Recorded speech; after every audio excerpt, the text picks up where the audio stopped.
पहला प्रश्न, क्या प्रीति स्नेह प्रेम श्रद्धा से गुजरकर स्वभावता ही भक्ति में रूपांतरित होती है? स्वभावता और अनिवार्यता। जैसे बीज बोया,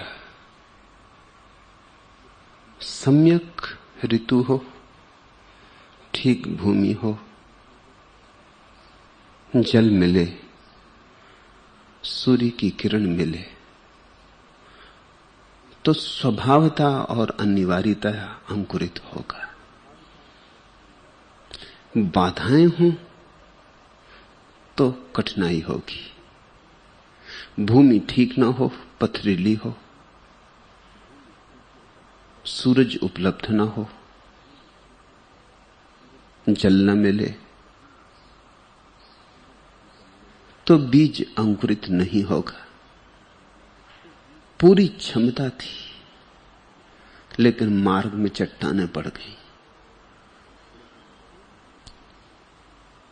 बीज अंकुरित हो तो स्वभावता और अनिवार्यता वृक्ष बनेगा, लेकिन बाधाएं हो सकती, दुर्घटनाएं हो सकती। कोई पशु आए और चर जाए, कोई बागुड़ ना लगाए, रक्षा ना करे, कोई बच्चा खेल खेल में तोड़ जाए, तो बागुड़ चाहिए होगी, थोड़े दिन रक्षा करनी होगी। जल्दी ही घड़ी आ जाएगी जब वृक्ष अपने ही बल पर खड़ा हो सकेगा, फिर कोई बागुड़ की जरूरत ना होगी, किसी माली की भी जरूरत ना होगी। और जब वृक्ष हो और सम्यक पोषण मिले, तो एक ना एक दिन फूल भी खिलेंगे और फल भी लगेंगे। यह सब सहज ही होता है। प्रीति की ऊर्जा बननी ही चाहिए भक्ति। प्रीति भक्ति बनने को ही पैदा हुई है। दूसरे शब्दों में कहें तो मनुष्य भगवान होने को पैदा हुआ है। मनुष्यता भगवत्ता में रूपांतरित होनी ही चाहिए। वह उसका अंतर्निहित स्वभाव है। ऐसा कौन आदमी है जो प्रभुता न पाना चाहता हो? भला गलत ढंग से पाना चाहता हो, धन पाके प्रभुता पाना चाहता हो, नहीं मिलती धन पाके, लेकिन आकांक्षा तो सच है। पद पाके प्रभुता पाना चाहता हो, नहीं मिलती पद पाके, दिशा गलत है, लेकिन प्रेरणा तो सच है। प्रत्येक व्यक्ति प्रभु होना चाहता है। प्रभु हुए बिना चैन नहीं। इसलिए जहां जहां तुम्हारी प्रभुता को चोट पड़ती, वहीं संताप होता है। जहां तुम्हें कोई दीनहीन कर देता है, वहीं पीड़ा होती, वहीं कांटा चुभता है। तुम परम प्रभुता चाहते हो, तुम परम स्वातंत्र चाहते हो, तुम अपने ऊपर कोई बाधा नहीं चाहते। यही तो धर्म की खोज है। तो इसे हम ऐसा कहें कि मनुष्य परमात्मा होना चाहता है, या हम ऐसा कहें कि प्रीति की ऊर्जा भक्ति होना चाहती, एक ही बात है। प्रीति जब भक्ति बनती है, तभी व्यक्ति समष्टि बनता है। लेकिन मार्ग में बाधाएं बहुत हैं। असली सवाल बाधाओं का है। स्नेह प्रेम और श्रद्धा से गुजर ही नहीं पाते तुम। বাবা বলেছিলেন ইঞ্জিনিয়ার হয়েছি, হাজবেন্ড হ।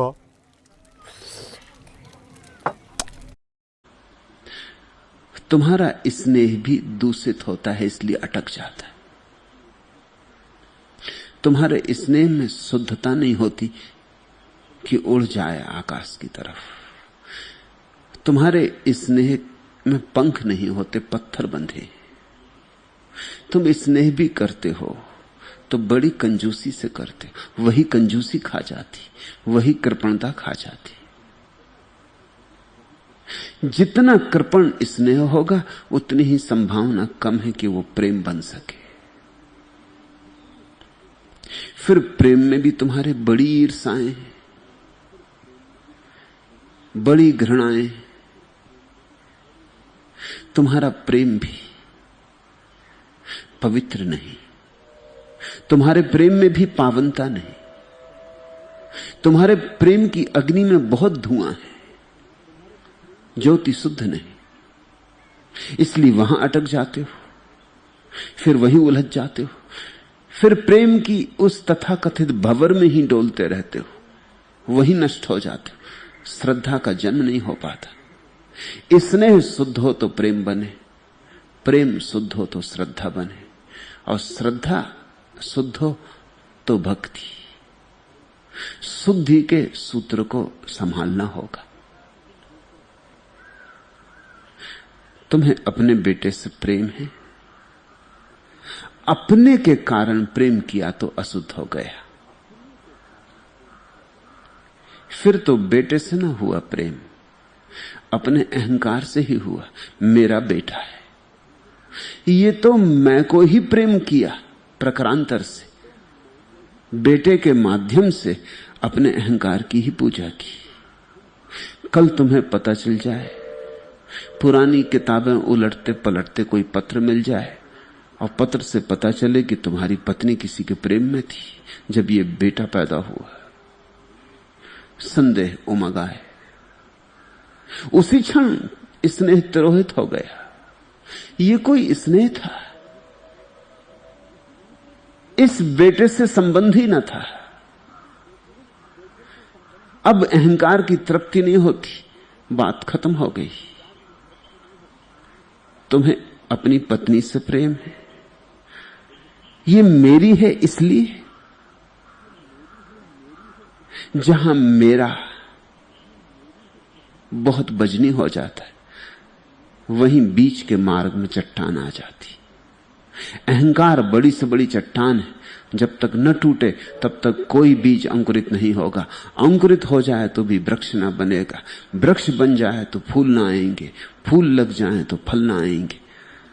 हजार तलों पर अहंकार बाधा देता है और उसके अतिरिक्त और कोई बाधा नहीं। जिस स्त्री को तुमने प्रेम किया है,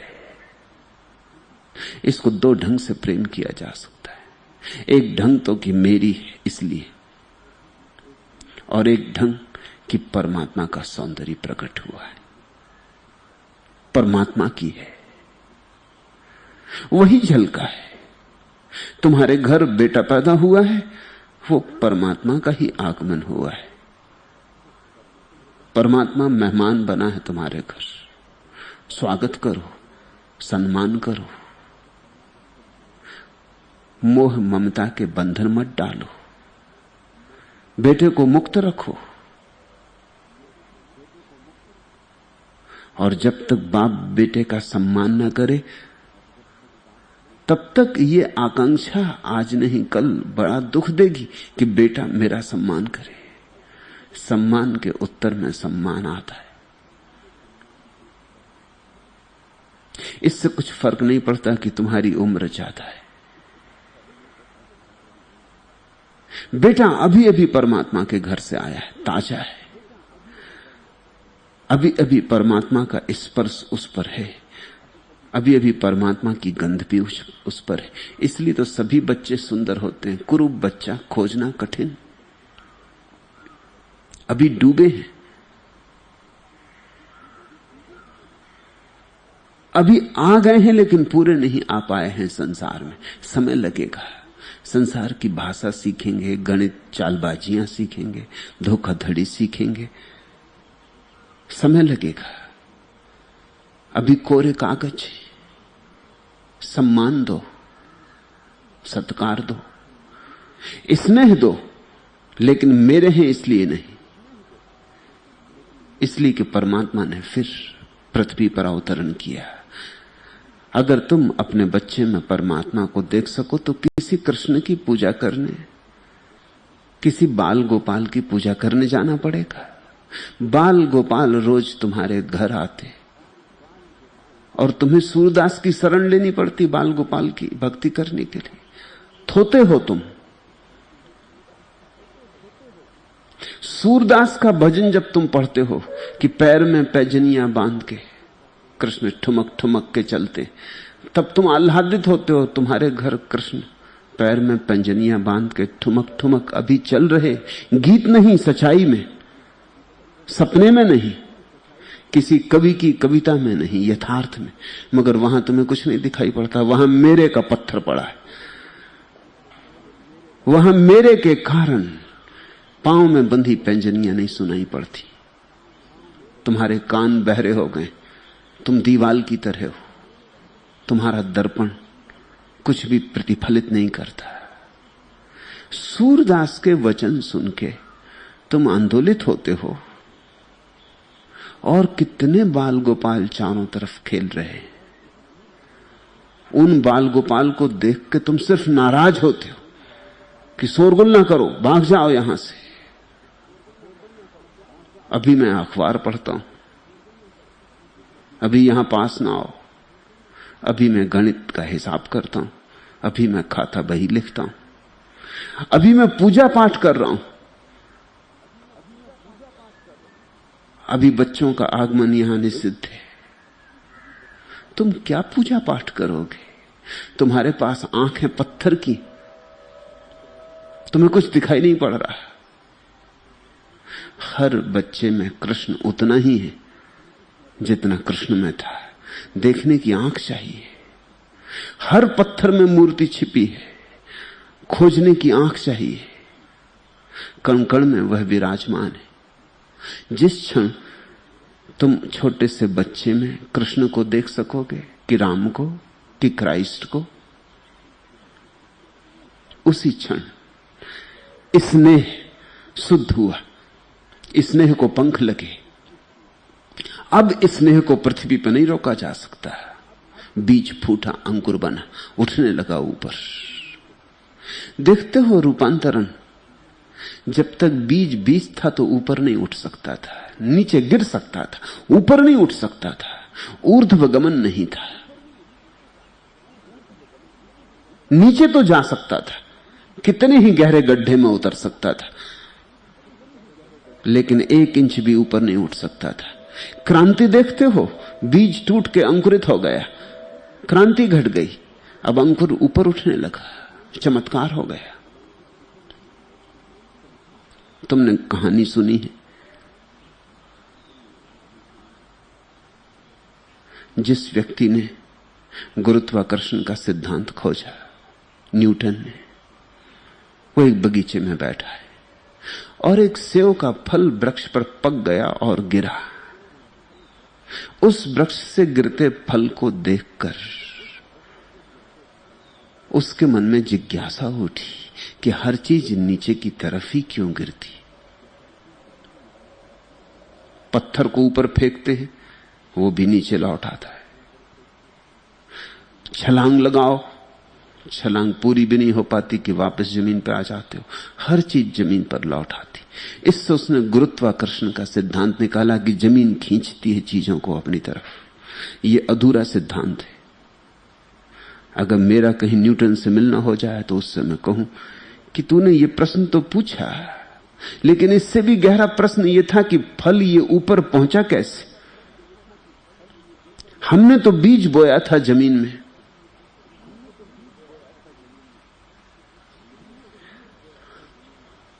हमने तो गड्ढे में डाला था बीज, फल लगा आकाश में। ये फल चढ़ा कैसे? फल टूट के गिरता है तो जमीन पे गिरता है, ये सच है। तो इससे एक सिद्धांत तय होता है कि जमीन खींचती, मगर कोई ताकत होनी चाहिए जो ऊपर की तरफ भी खींचती, नहीं तो वृक्ष उठेगा ही कैसे। चमत्कार है वृक्ष का उठना, होना नहीं चाहिए, नियम के अनुकूल नहीं। और ऊपर की फुनगी तक भी पानी की धार पहुंचती, कोई पंप भी नहीं लगा हुआ है। ऊपर की आखिरी फुनगी तक जलधार उठती, उठना पड़ता है, गुरुत्वाकर्षण के नियम को तोड़ के उठती। कोई नीचे की तरफ खींच रहा है, कोई ऊपर की तरफ भी खींच रहा है। तुम कहां खींचोगे तुम पर निर्भर है। बीज अगर टूटे ना तो नीचे की तरफ जाएगा, बीज अगर टूट जाए तो ऊपर की तरफ जाएगा। अहंकार अगर टूटे ना तो नीचे की तरफ ले जाता, नरक की यात्रा करवाएगा। अहंकार अगर टूट जाए तो सारा स्वर्ग तुम्हारा है, तुम्हारे लिए प्रतीक्षा कर रहा है, ऊपर की तरफ ले जाएगा। अहंकार टूटे ना तो पत्थर है, छाती में लटकी चट्टान है, उड़ोगे कैसे? अहंकार टूट जाए तो पंख, फिर खूब उड़ान हो सकती। तो स्नेह से अहंकार को हटा लो, ममत्व को विदा कर दो, और तुमने जहर छांट दिया। फिर स्नेह प्रेम में बदलेगा। फिर ध्यान रखना कि प्रेम में कहीं छिपा हुआ पीछे से अहंकार ना आ जाए, नहीं तो सारे प्रेम का आनंद विषाक्त हो जाता। तुम देखते प्रेमियों को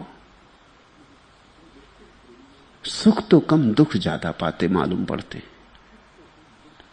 प्रेम के नाम पर सुख तो कभी कभार मिलता है, दुख रोज मिलता है। प्रेम में जितना दुख मिलता है और कहीं भी नहीं मिलता। इसलिए बहुत समझदारों ने तो तय कर लिया कि प्रेम की झंझट में ही ना पड़ेंगे। कभी 100 में 1 मौके पर तो सुख और 99 मौकों पर दुख। कभी एक फूल खिलता है, 99 तो कांटे ही चुभते, छाती छार छार हो जाती। प्रेमियों को तुम रोते पाओगे, हंसते कभी प्रेमियों को पाते? द्वेष जलता, ईर्षा जगती, वह मनुष्य पैदा होता, मालकियत अड़चन लाती। मेरी पत्नी, अब तुम्हें फिक्र करनी पड़ती कि मेरी पत्नी, इसके चारों तरफ एक दीवार उठा दूं, इस पे किसी की नजर ना लग जाए, इसके चारों तरफ ऐसी दीवार उठा दूं कि कोई इसे देख ना पाए, ये भी किसी और को ना देख पाए। बड़ा भय तुम्हारे भीतर पैदा हो गया है कि आज है तुम्हारी, कल कहीं किसी और की ना हो जाए। कौन किसका है यहां? सब अजनबी है। राह पर 2 घड़ी साथ हो लिए, नदी नाव संयोग है। कौन किसका हो सकता है? ये मालकियत का दावा। इसी दावे में अहंकार आ गया।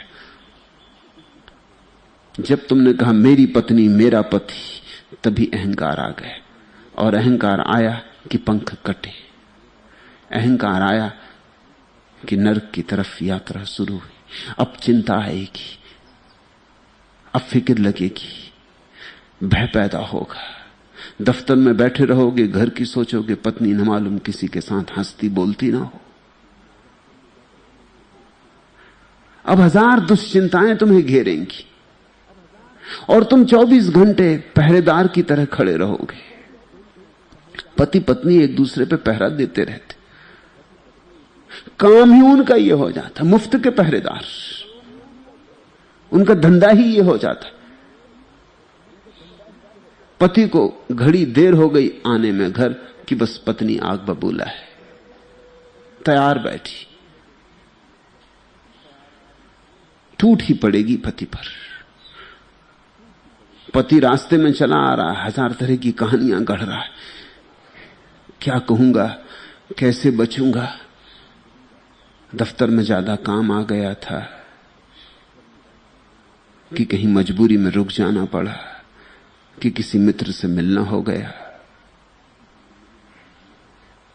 1000 बहाने खोज रहा है। ये प्रेम है, इसमें भरोसा ही नहीं है। ये कैसा प्रेम? इसमें जरा सा भी, अंश मात्र भी एक दूसरे के प्रति सम्मान नहीं, अपमान है। इसमें दूसरे की बड़ी गहरी निंदा है, दूसरे की क्षुद्रता की तलाश है। तो फिर अटक गए, फिर भक्ति तक न पहुंच पाओगे, और भक्ति तक न पहुंचे तो भगवान कहां? फिर लाख तर्क करो लाख सोच करो, लाख शास्त्र पढ़ो, सब व्यर्थ है। प्रेम को शुद्ध होने दो, अहंकार से प्रेम को मुक्त होने दो। बीच में मेरे तेरे का भाव ना आए, मालकियत का प्रश्न ना उठे। देखते हैं पति को हम स्वामी कहते हैं, स्वामी का मतलब मालिक। हालांकि पत्नी अपने को दासी कहती है, मगर मानता कौन है? मानती कौन पत्नी अपने को दासी? कहने की बात है। दासी होने में भी उसका ढंग है मालिक होने का, वो स्त्रीण ढंग है मालिक होने का। पुरुष गर्दन पकड़ता है, गर्दन पकड़नी हो, स्त्री पैर पकड़ती अगर गर्दन पकड़नी हो। अलग अलग ढंग हैं, उनके अलग मनोविज्ञान है। पुरुष क्रोध में आ जाए तो स्त्री को मारता है, स्त्री क्रोध में आ जाए तो खुद को मारती। उनके अलग मनोविज्ञान है, मगर खुद को मार के वो पुरुष को ही मार रही। तुमने देखा जब कोई स्त्री अपने बच्चे को मारने लगती तो वो पड़ोसी के बच्चे को मार रही, अपने बच्चे को नहीं मार रही। अगर पड़ोसी ने शिकायत की है तो वो टूट पड़ती अपने बच्चे पर, मगर अगर गौर से देखो उसे तो पड़ोसी के बच्चे को मार रही। मगर पड़ोसी के बच्चे को तो मारा नहीं जा सकता, इसलिए अपने को ही मार रही। पति पर तो हाथ उठाया नहीं जा सकता है, इसलिए स्त्रियां अपने को पीट लेती, अपने बाल नोच लेती। पति जब भी सोचता है क्रोध में तो सोचता है इस पत्नी को मार ही डालूं। पत्नी जब भी सोचती क्रोध में सोचती आत्महत्या ही कर लूं। ये उनकी भाषाओं के भेद हैं, मगर हिंसा, क्रोध, वैमनस्य सब पूरा का पूरा खड़ा है। नहीं, प्रेम अगर ऐसे उलझ गया अहंकार में तो उठ ना पाएगा। मुक्त करो प्रेम को, मालकियत तजो।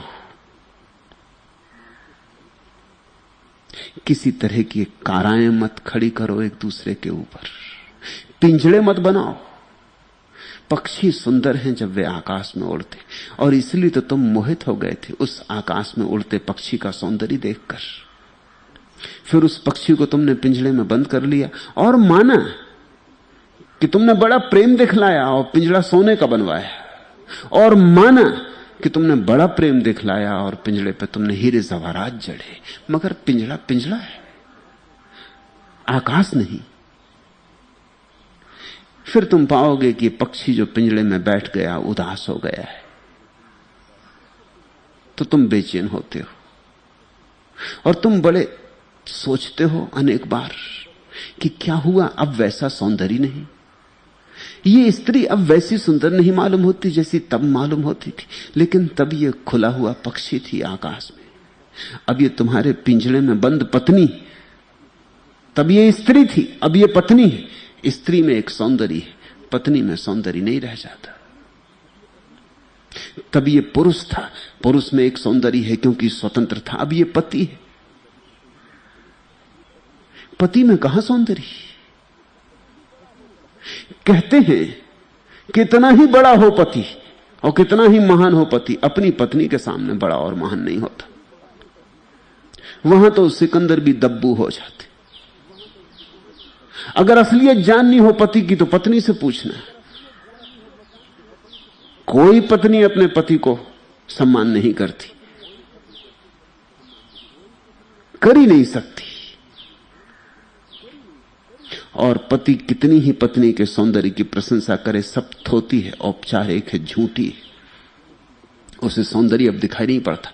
कभी दिखा था, अब तो यही मन में ख्याल उठता है ये स्त्री धोखा दे गई।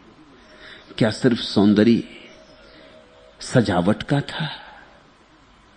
इसने सुंदर वस्त्र पहने थे, प्रसाधन किया था, इसलिए सुंदर लगी थी। क्योंकि अब ये सुंदर नहीं लगती। किस पति को अपनी पत्नी सुंदर लगती? कई बार तो ऐसा हो जाता है कि राह चलती कोई साधारण स्त्री भी ज्यादा सुंदर लगती अपनी सुंदरतम पत्नी से भी। क्यों? स्वतंत्रता है वहां। तुम्हारी पत्नी तुम्हारी मुट्ठी